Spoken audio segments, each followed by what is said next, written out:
You are sharp inside.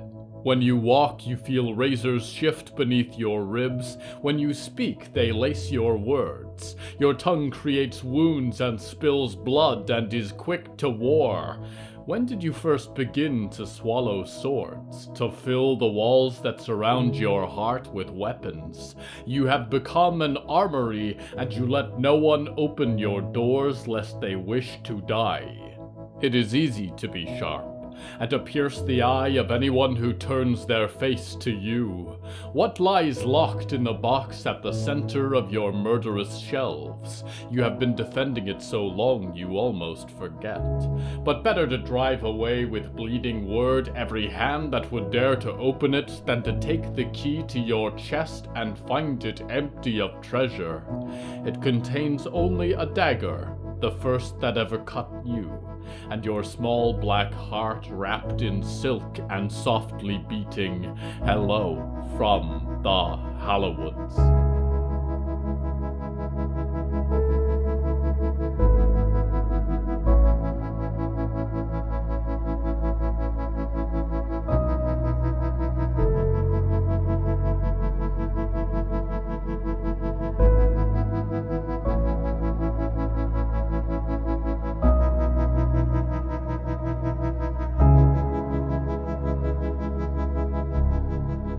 Right now, I am inside a nest. It is made of twigs and stray pages of books, ribbons and frayed twine. It is a secret place, lost in the shadowed rafters of a library out of space, the border of reality falling into question and disarray. Only two know where to find this odd haven. Its trembling inhabitant, whose very life is an answerless question, and myself much the same. The theme of tonight's episode is edges.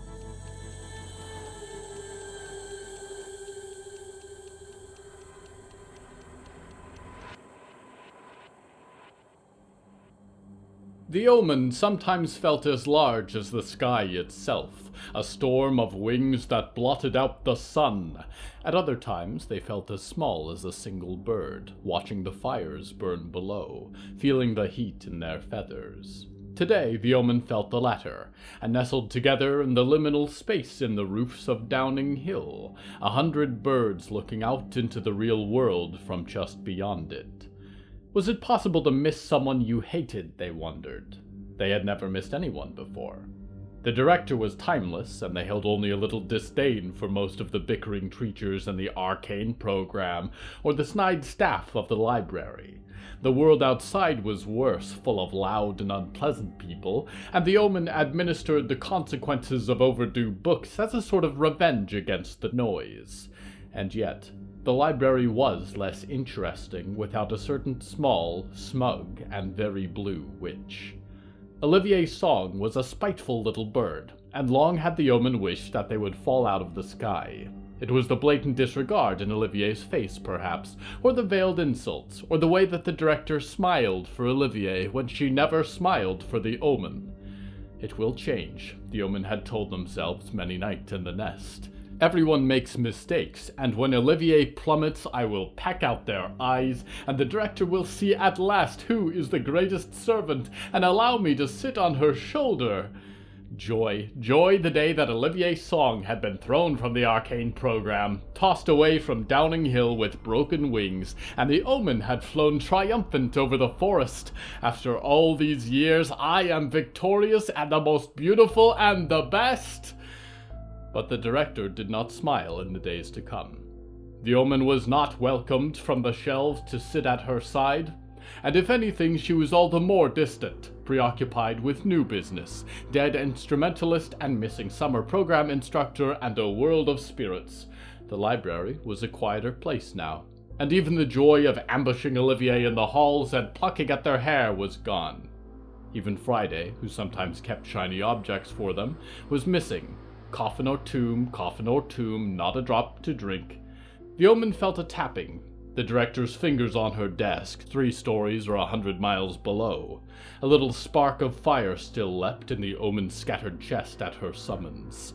The Omen poured out of their nest down into the halls of Downing Hill, and then again through a shadowed space that was deeper every time they returned. The Omen flew through darkness, and the Omen was darkness, an unkindness lit by a fiery heart.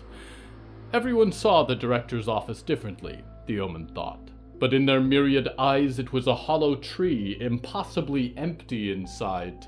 A desk sat in the center, and the director, like some fastidious worm, eyeless and hungry. The Omen did not dare peel out of the bark without her permission, scuttled and hopped along the shelves. "What's missing?" she asked. "Some pending, none overdue," the Omen whispered. Good. The director sighed and leaned on her desk. She was never as small as she appeared. "What else have you seen on those traipsing flights of yours?"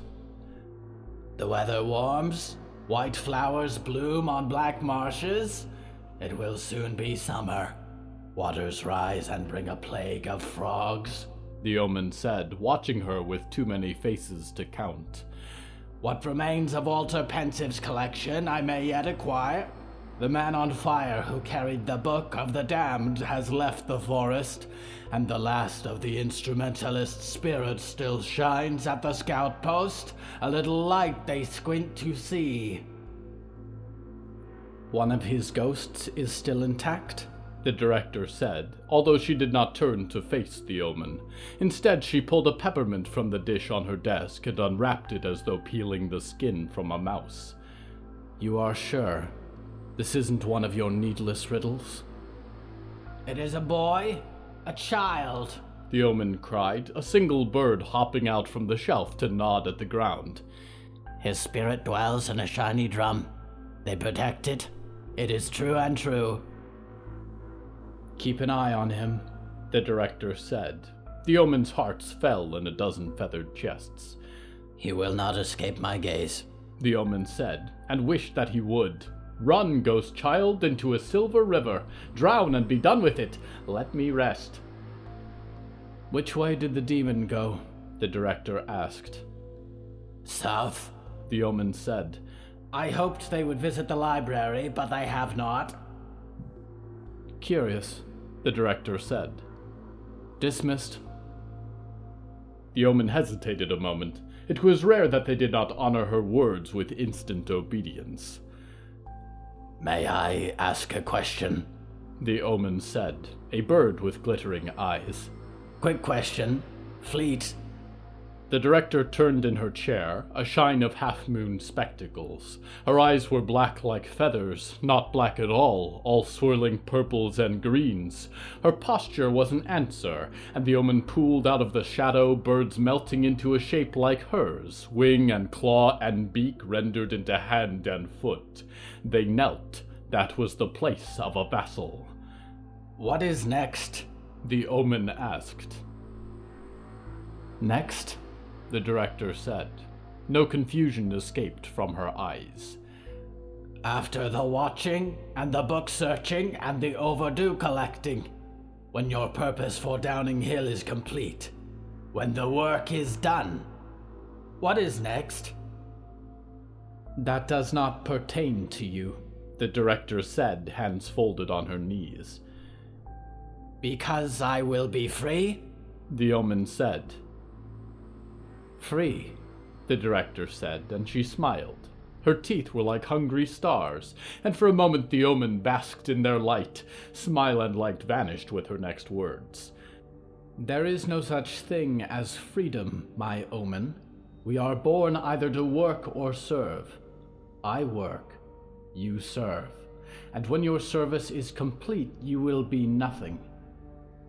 Heavier than a black hole, colder than the Arctic, tastes like the original. Nothing. If the director could see any feeling in the Omen's amalgamate face, she did not provide the courtesy of a response. "I understand," the Omen said, and scattered into the darkness, fleeing through the emptiness as if rising through deep water, sailing for the air above. Nothing. To be nothing at all. Were they not surrounded by books of art and music, students who wore little scarves and sweaters and learned of deep secrets in the earth? Anywhere you looked, a life, a passion, and art, but none for the Omen? They burst through the gravity of Downing Hill and into the sky over the forest, a murmuration echoing over the trees, tumultuous as a thought. She does not love me, the Omen thought. I never really fought with the blue-haired witch at all. Olivier was a favorite. I am a hammer, hammer, hammer, a knife waiting for ribs to slip through. The Omen gathered into their own mass again, feathered feet hanging high over the forest canopy, and turned their burning eyes to the south, home to a drumming ghost and a driving devil and, they hoped, against reason and grudge and gravity, a very small thunderstorm.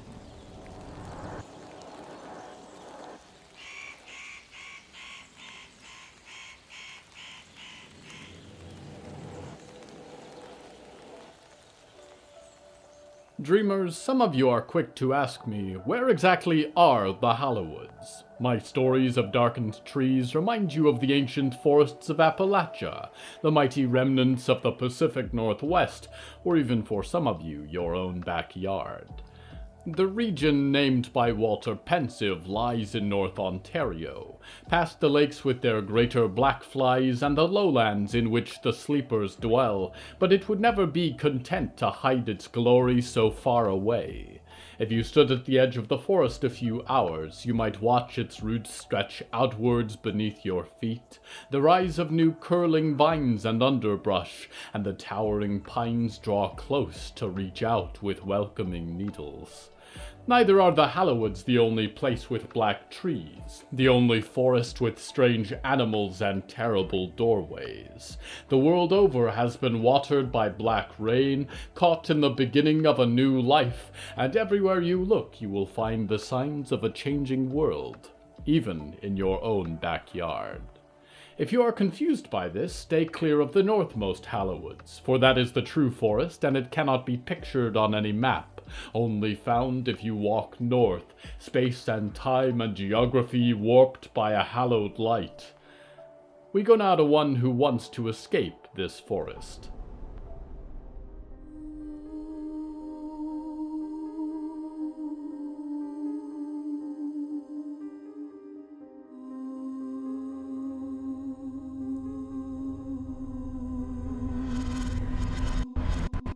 I didn't like her, Hector said, shoving a sweater into his bag. Wouldn't do business with him. It's a bad idea. Oh, what a surprise, Jonah said, sitting in a chair by the door. Jackie and Heidi laid on his feet, politely appreciating a scratch behind the ears. Imagine, someone you didn't like. Hector glanced Jonah's way and found a playful glitter in his odd green eyes. He stared grimly for a moment and went back to rewrapping his dredging hooks. What are you doing? Jonah asked. Packing, Hector said. To go where? Jonah said, and the girls perked up. Heidi's eyes were blank, questioning orbs. One dredging line tightly coiled, one to go. Hector grabbed the other line and sat against the bedside, turning to face Jonah. South. Jonah looked off to the sky for a moment, running his hand through his beard. I know that's not a lie, but I still don't know what you're getting at. I thought we were going to wait a while. A few weeks. Hector set the coil down, glanced at the dogs. They were judging him, but that was what he did around here. Made the hard decisions. From beyond their room, he could hear a whiff of cello. This forest isn't safe, he said. Especially not this place. It's getting overrun by a swarm of giant frog things, and the old ladies that run this joint are gonna siphon out their food and weapons to some complete strangers just because it's neighborly. It's time to go. Hector checked the safety on a grenade and tucked it back in its pouch. A tranquilizer pistol with 13 rounds, that Elena girl of all people had a few to sell, and a flintlock with one shining bullet. Jonah sat in his chair, brows furrowed. Are you leaving without me, Hector? Hector felt as though he'd gotten frostbite in his whole body, and stood numb for a moment. "You can come with me," he said, tucking in his machete beside the steel trap. "I'd like that." "What about Ma?" Jonah said, sitting forward. "Hector, have you thought this through?" "I seem to be the only one thinking things through," Hector said, zipping the bag shut and turning to Jonah. The dog stood up, staring at him expectantly. "You want to survive, you watch out for when things are about to get ugly, and you get out. I've got a bad feeling about this place, and I don't want to stick around to find out why. It's not personal. It's just what you have to do." "Hector, can I ask you a favor?" Jonah said, putting a hand on his shoulder. "What?" Hector sighed, putting a weathered hand on Jonah's. "Come on a walk with me, just for a little while." Hector breathed heavy. There was a small shard of panic lodged in the back of his head, warning signs gathering invisible in the sky above him, and yet there were those green eyes he could get lost forever in, and a momentary peace in Jonah's touch. "All right, let's take a walk." He left the bag on the bed and whistled for the dogs, and followed Jonah into the evening sun, a refrain of the cello echoing in the wind.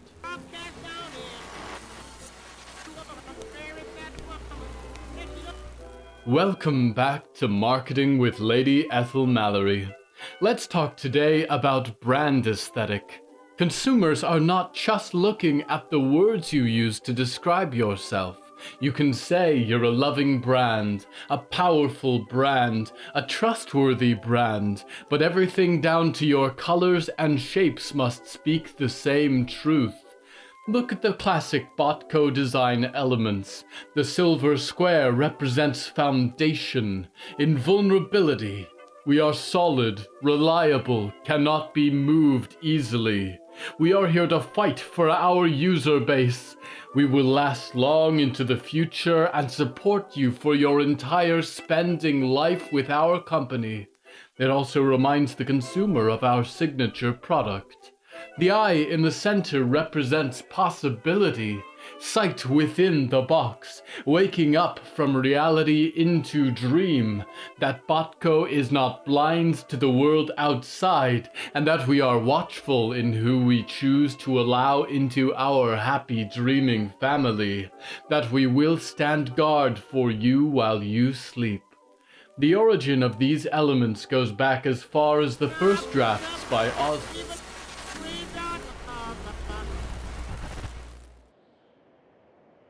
A thousand red eyes swirling in a dream-lit darkness, a nebula turning in on itself, a reef deep beneath the ocean where no light travels, where an eyeless fish dreams of the sun, a many-toothed watcher sitting by the gates of the universe watching stars burn out of the sky.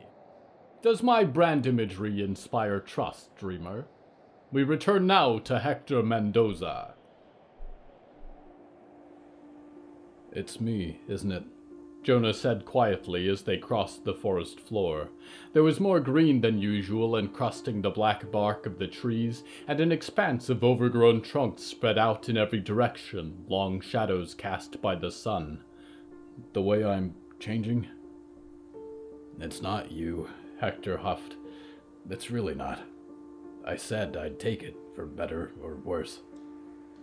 "But now you want to leave me," Jonah said, looking up.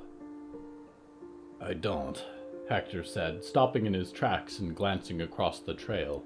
The dog sniffed at the base of the twisted spruce. I don't understand why you're dragging your feet.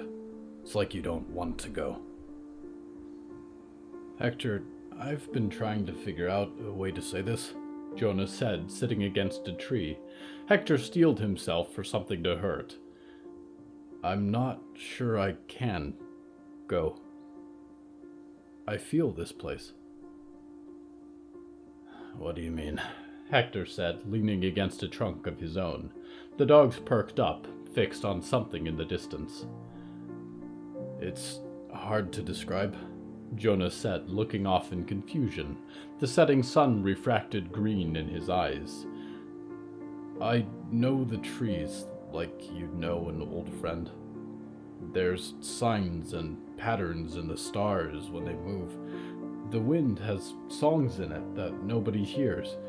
The other place with the green fire and the tomb and the doors, it's all around us here. Just out of view, I think. I don't think I can just walk out of this. I think it lives in me, or it's growing, or I'm infected somehow. I feel like I'm dying, Hector, and I don't recognize the guy who's walking in my boots now. Or maybe I never really came back at all. I don't know. I'm terrified. Jonah's eyes were wide and tears rolled into his beard. Hector approached slowly and sat next to him. I don't know either, Hector said, but I believe you. I've watched you walk back from death 4 times now, and every time I've hoped against anything that it wouldn't be the last time. I know something's changing for you. I wish I knew more about it, or knew anyone else that did, because I don't know how to help you right now. Jonah laid his head against Hector's shoulder, and Hector felt Jonah's arms wrap around his. Just don't leave, Jonah whispered. Please. I love you. The words pierced him like a cold knife. A knife he'd seen before in the hands of parents and siblings he'd never seen again, and couples who weren't going to survive the coming month. They held love in one hand and crushed your throat with the other. I love you and you owe me. I love you and you can't leave. I love you and ignore what's coming. Hector breathed, and tried not to look at Jonah's face, and decided not to respond. He wasn't sure if what he wanted to say would be a lie. What are you afraid of? Jonah continued. I don't know, Hector said. I've never camped in one place so long. I stay moving. Find salvage, sell, get what I need to carry on. Sit still for too long and I worry that something will catch up with me. Anything in particular? Jonah said, sitting up again. Nothing I could name, Hector said. Jackie barked at something in the distance. There was a rustle in the underbrush. So you're scared, Jonah said. I can understand that. I'm not scared, Hector grunted. It's just common sense. I still remember the day those black rain clouds came looming over the desert, like a wall, as far as you could see. I stole my dad's bike and his dog and I left. I saw it coming, you know? And that witch, Winona, told my future once. Not that I believe in that stuff. But she said something bad was going to happen to me. To us. Destruction, she said. I feel like it's coming. It's a red sky, Jonah said, looking up. Hector turned his eyes to the clouds for a second, crimson streaks over the black peaks of the trees. While we're talking about superstition. Hector crossed his arms, and Jonah half smiled. I used to wonder what the point was, Jonah said. Out there on the ocean, hauling up fish with no names, bringing them back, and then doing it all over again. Because the world is over, right? At least the way it used to be. No more post offices, or banks, or good sushi restaurants. But I thought, you know what? This is it. This is all I've got. And I might as well see it through to the end. And I didn't expect to get sucked into a cabinet, or visit a land beyond death, or die a bunch of times, or tell some old guy that he's about to get mobbed. But I did meet you, and I'd say it was worth waiting around for that.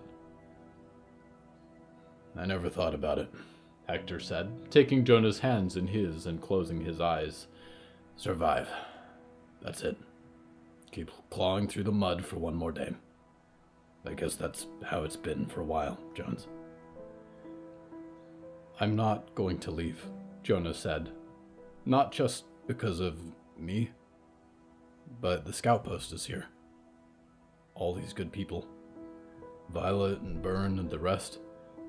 They've taken care of Ma, they've taken care of me. And yes, it's scary to be attached because something could happen. But I'm not going to run at the first sign of trouble. And maybe I can help them get through this. I know they could use your help too. You're smart, and good with animals and hunting and all sorts of problems. It's okay if you still want to go, but it's not the only way. No, Hector thought. Don't do it. Don't you dare. It's a trap and you're about to put your foot in it. Are you ready to gnaw off your own leg for this? Hector nodded and stood up and began to walk into the trees. The dogs came away from whatever passing creature had seized their interest and followed behind him. Heck, where are you going? Jonah said. To unpack, Hector said. I'll stay.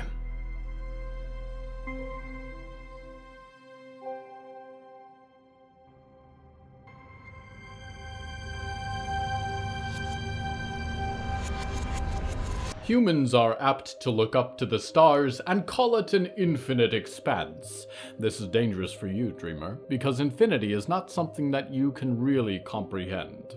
And yet, when you turn your eyes to the sky, you look upon an ocean with no end, a nothingness that goes on and on forever. If you were to walk into it, 1,000,000 of your lifetimes would pass. 100 million, an infinity of 1 foot after the other into nebula and star, and finally the darkness where no light yet shines. The universe is full of indescribable life, seething in unseen moons and lurking in long cold cities, but beyond the universe is unthinkable even for me, as I am to you. That is the realm of the outsiders, where even my kind cannot venture lest we lose ourselves to madness. And yet, it is there, on the edges, where the black eternity dwells, feasting on star and planet and extinguishing light, pulling this universe into a void black darkness of its own. Strange to think that it all, for its expanse and complexity, could end so quickly. Not because of the black eternity. The guardian of suns and reclaimer of fire can handle those sorts of things. Rather, my mentor, dreaming all that is, nestled deep beneath a starlit orchard. Were he to open his eyes and wake from eternal slumber, all we know would come flashing to an end. Try not to shine too brightly, then, with your telescopes. We go now to one who is also home to an abyss.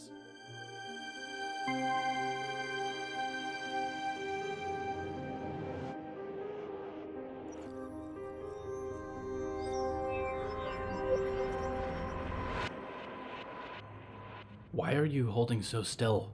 It's weird, Percy whispered from behind the passenger seat.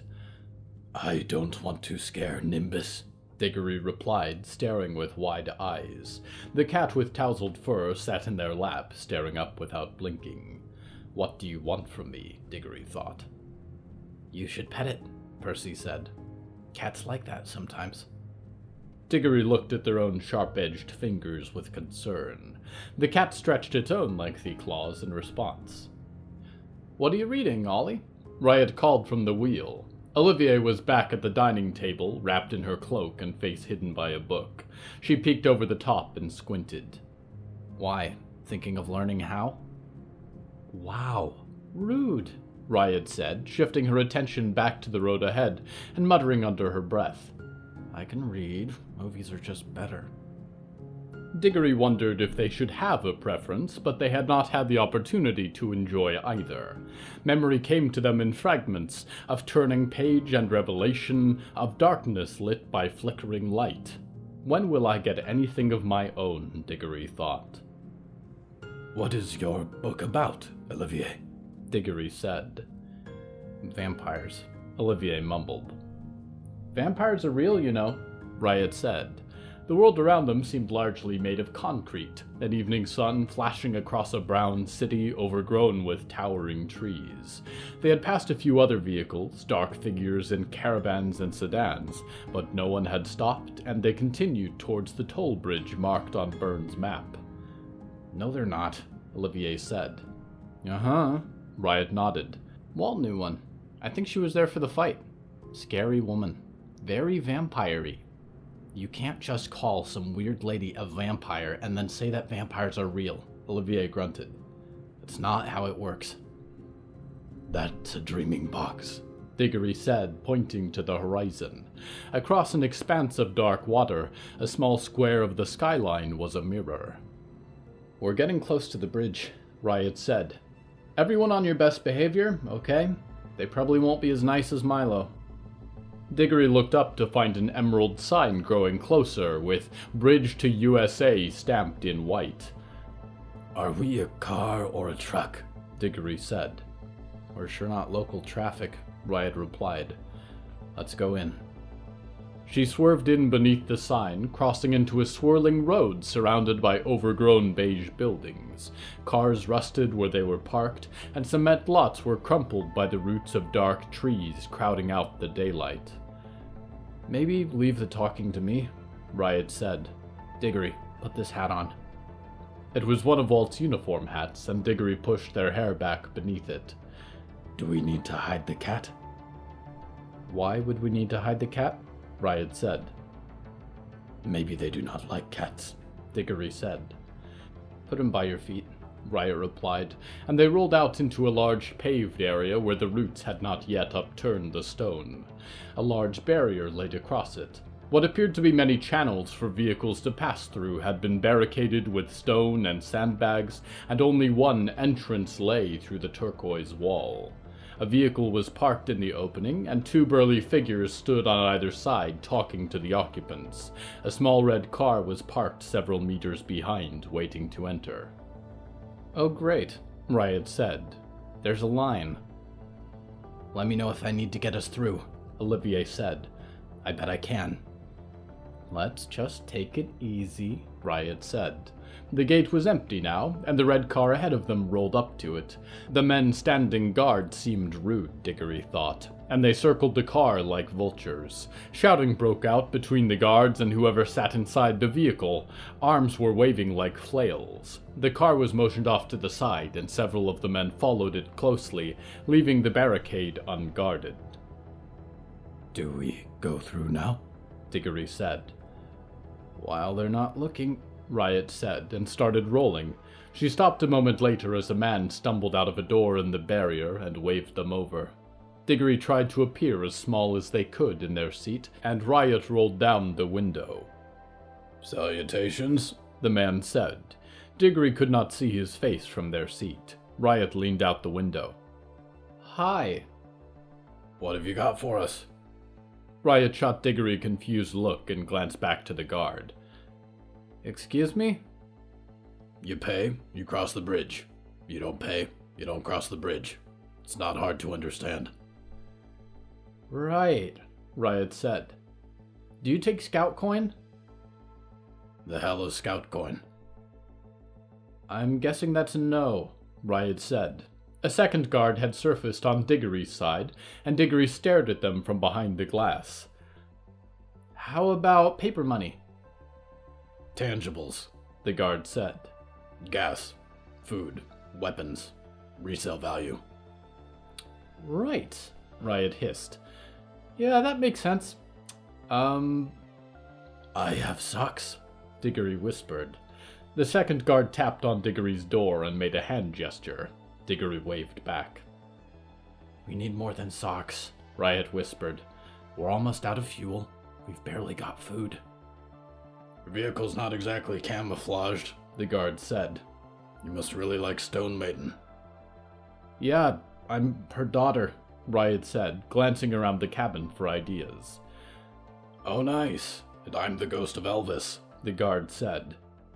No, for real, Riot said, and paused for a moment, and reached into her bag. She pulled out a small MP3 player. Diggory had listened to every song on it, fragments they had once written. What's this? The guard said. It's my mom's music, Riot said. All of it. She passed the player down and out of the RV, and Diggory watched for a moment. The other guard rapped on their door again and tried the handle. Diggory tried to keep Nimbus from hopping up, but did not look away. "This is impossible to find, this stuff," the voice from outside said. "Used to love this band back in the day." "Yeah, this'll work. They're clear." Diggory peeked out to find the second guard retreating, and Riot looked like she was going to cry. She began to roll up her window. "Hey, be careful driving at night," the guard said, and Riot paused. "Things come out. If you need anything, take the 75 an hour down to Toledo. There's a farm there. Glass City. They're open for business." "Thanks," Riot said, and with the rumble of the RV's iron belly, they were out across pavement and sailing up onto a long green bridge stretching out across black water. The overgrown city was cast red in the sunlight, crumbled University of Windsor letters bidding them goodbye, and ahead of them tall gray buildings fell into the river as if spilled by a titan. Riot's face was wet, and she rubbed at her nose as they crossed the border. "Are you all right?" Diggory said. "I know that music meant much to you."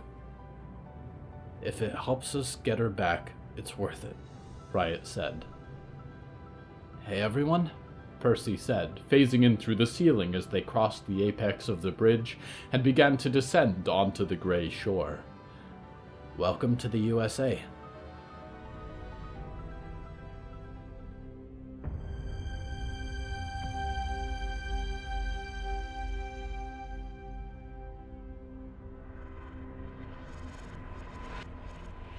Edges.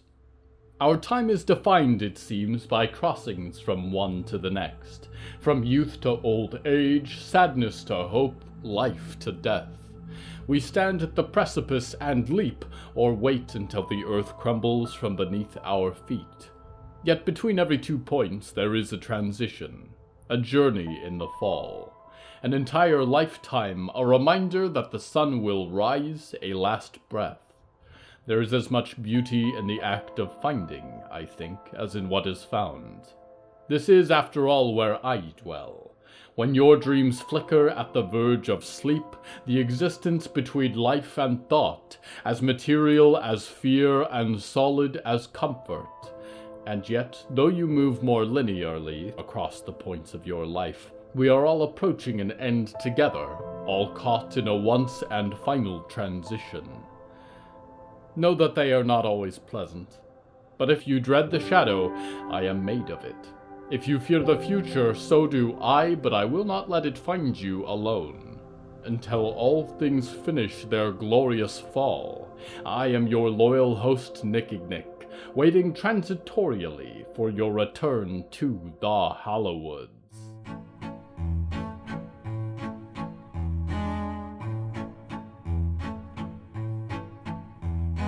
Hello from the Hallowoods is written and produced by William A. Wellman. Hello, that's me. If you enjoyed this show, please don't forget to follow it and share it with a friend. The bonus story that goes with this episode is called Good Job, and is available on the show's Patreon at patreon.com/Hallowoods. Because we operate without ads or sponsors, our supporters are all that keeps this show going. Plus, supporters get weekly bonus stories, behind-the-scenes content, exclusive merch, and even more. Merchandise and episode transcripts are available at hellofromthehallowoods.com. You can even find us on social media at @thehallowoods.